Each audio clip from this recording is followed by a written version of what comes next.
और सबसे पहले बात करेंगे नारनौल से जेजेपी विधायक रामकुमार गौतम के बगावती तेवर देखने को मिल रहे हैं। जेजेपी विधायक रामकुमार गौतम बीजेपी की ओर अपने पलड़े को झुकाते हुए नजर आ रहे हैं। अब इतना ही नहीं, उन्होंने भूपेंद्र सिंह हुड्डा को नसीहत दी है और कहा कि इस चुनाव को विधानसभा का चुनाव वो ना बनाए।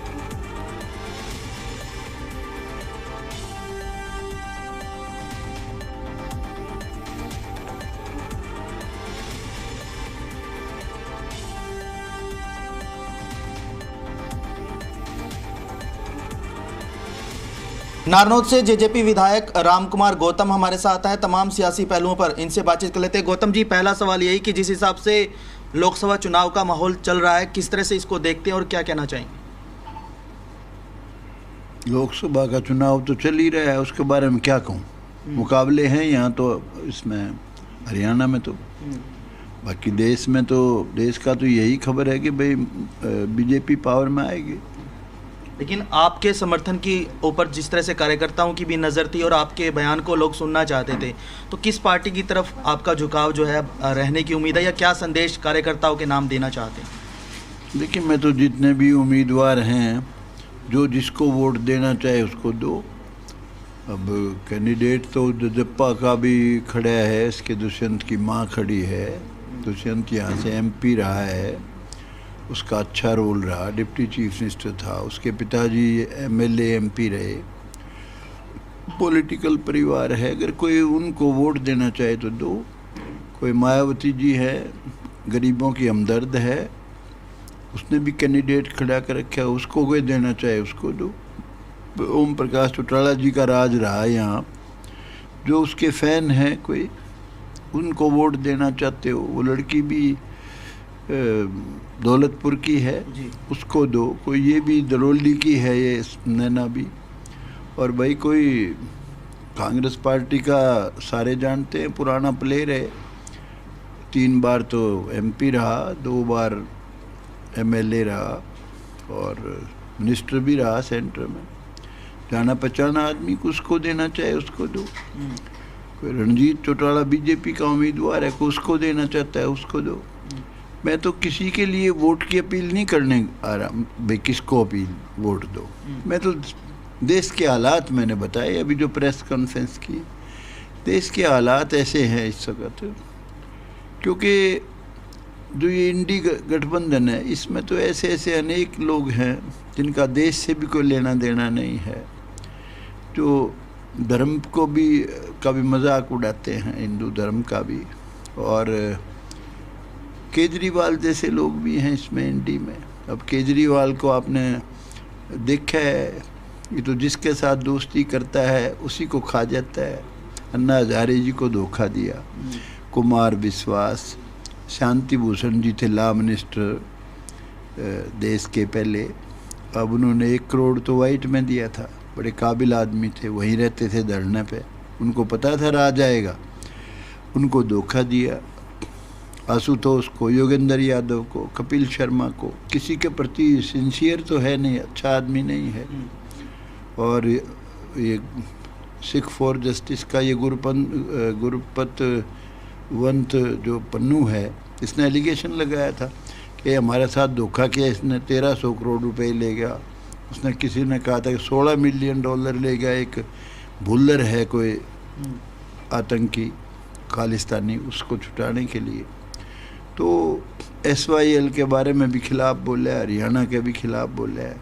कश्मीर फाइल्स में जो बड़ी ज़बरदस्त त्रासदी थी कश्मीरी पंडितों की, हिंदुओं की और सिखों की भी, उसके बारे में भी बड़ा मजाक उड़ाया इसने, क्रूर मजाक उड़ाया। लेकिन अगर इज नॉट ए नेशनलिस्ट, देश के खिलाफ है यार। लेकिन अगर हरियाणा के पॉलिटिकल सिनेरियो की बात कर ली जाए, आपको लगता है कि मुकाबला किसी तीसरी पार्टी के बीच में भी है? क्योंकि सिनेरियो जिस हिसाब से बन रहे हैं, सीधे सीधे मुकाबले की बात कर ली जाए तो कांग्रेस और बीजेपी ही फ्रंट फुट पर खेलती नजर आ रही है। मुझे तो पता नहीं है, तो लोगों को ही पता है। लेकिन मैं तो कहता हूँ जिसको इच्छा है, जिसको बढ़िया मानता है उसको वोट दो भाई। लेकिन हमने बताया कि ये इलेक्शन जो है कोई स्टेट का इलेक्शन नहीं है। कांग्रेस पार्टी जो चुनाव लड़ रही है, हुड्डा साहब, वो इस हिसाब से लड़ रहे हैं जैसे ये कोई चीफ मिनिस्ट्री का इलेक्शन हो। तो ये तो चीफ मिनिस्ट्री का तो है नहीं। भाई चीफ मिनिस्ट्री का वक्त आवे जब जो इसको लाइक करते हैं वोट दे दें भाई। अब तो कम से कम देश को बचाओ। अब देखिए मोदी ने 370 धारा तोड़ी, कोई छोटी बात नहीं, बहुत बड़ी बात। देश का हिस्सा ही नहीं रहा था कश्मीर तो। और उसके अलावा उसने राम मंदिर का निर्माण कोई सोच नहीं सकता था।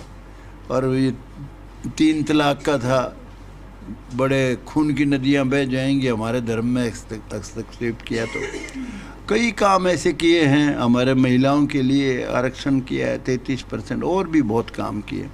और फिर दूसरी बात ये कि अब कांग्रेस पार्टी को वोट देना हो ना, तो आधे कैंडिडेट तो देश में वैसे ही खड़े कर रखे हैं, पूरे तो कैंडिडेट हैं ही नहीं उनके। तो वो तो इस तरह बनेंगे जैसे आज तेरी बारी, आज फिर उसकी बारी, आज उसकी बारी, और किस किस की बारी। ऐसे भी लोग हैं जो सनातन धर्म का मजाक उड़ाते हैं। चलिए, आप तो सीधे सीधे बीजेपी की उपलब्धियों को गिनवा रहे हैं, लेकिन अगर मैं इसलिए गिनवा रहा हूँ कि ये समय जो है बताना मेरा फर्ज है। मैं किसी को ये नहीं कहूँगा किसको वोट दे दो, किसी को भी नहीं कहूँगा, पड़ताल कर लेना। लेकिन मेरा फर्ज है देश के हालात को बताना।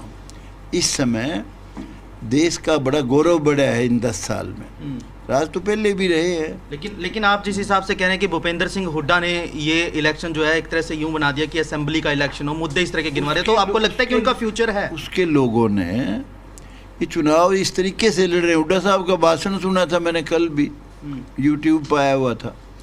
वो कह रहे भाई मुझे लाखों वोट से जिता दो, अगली चीफ मिनिस्ट्री तुम्हारी है।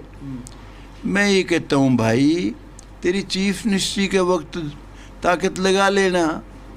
अब ये देखो ना आप उड़ीसा में नवीन पटनायक को लोगों ने मास मैंडेट दिया, वहीं पार्लियामेंट के चुनाव में मोदी को मास मैंडेट दिया।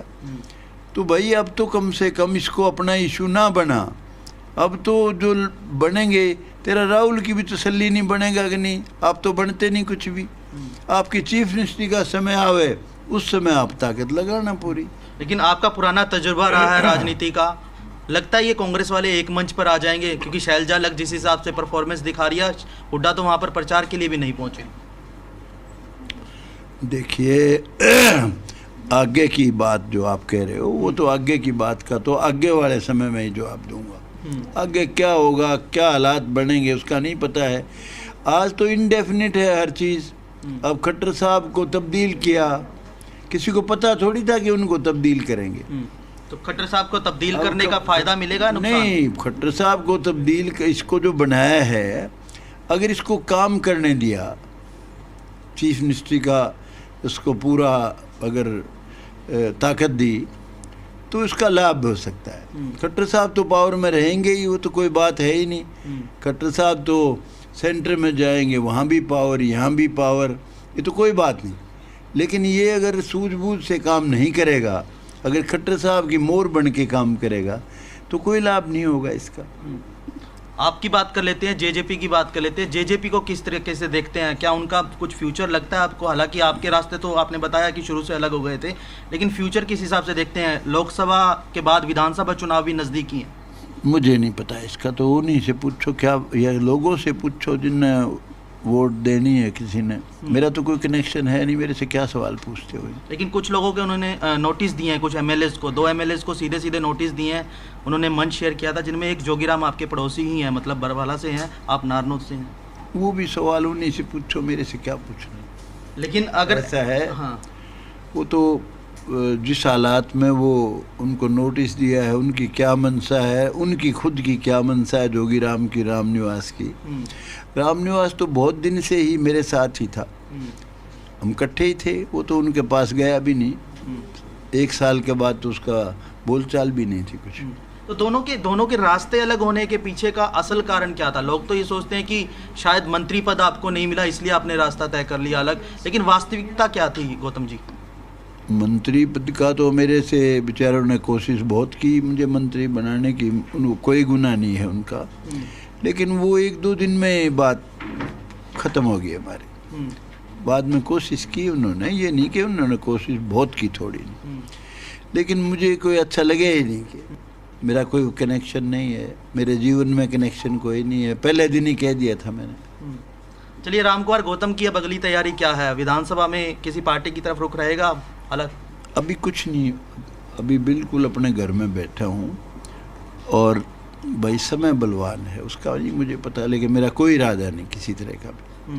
लेकिन भूपेंद्र सिंह हुड्डा से भी बता रहे थे कि नज़दीकी आपकी बड़ी है बीच में। भूपेंद्र हुड्डा से मेरी कोई बोलचाल बंद हो ऐसा कुछ नहीं है, बोलचाल है, मेरी बातचीत होती रही है, और लेकिन मेरा कोई पॉलिटिकल उसके साथ कोई वो नहीं है किसी तरह का भी, वरना तो मैं अब भी उसके गीत गा देता। लेकिन ये इलेक्शन जो है, ये समय देश के बारे में विचार करने का है, देश को गुलाम बनाने का नहीं है ये समय। ये तो गुलामी का रास्ता है, इन औरों को वोट देना। तो अब बताइए, ना तो उनके पूरे कैंडिडेट, कांग्रेस पावर में नहीं आ सकती, कैसे आएगी बताओ? इतने तो कैंडिडेट नहीं खड़े के रखे जितनी मेजोरिटी चाहिए। चलिए ठीक है, शुक्रिया। तो कुल मिलाकर कई पहलुओं पर रामकुमार गौतम ने खुलकर बातें की हैं और सीधे सीधे एक तरह से मोदी सरकार की जो उपलब्धियां अब तक रही हैं उनको गिनवाते ज़रूर जो है रामकुमार इस बार नजर आए हैं। कैंपस राजेंद्र कुमार के साथ रोहित कुमार, जी मीडिया, हिसार।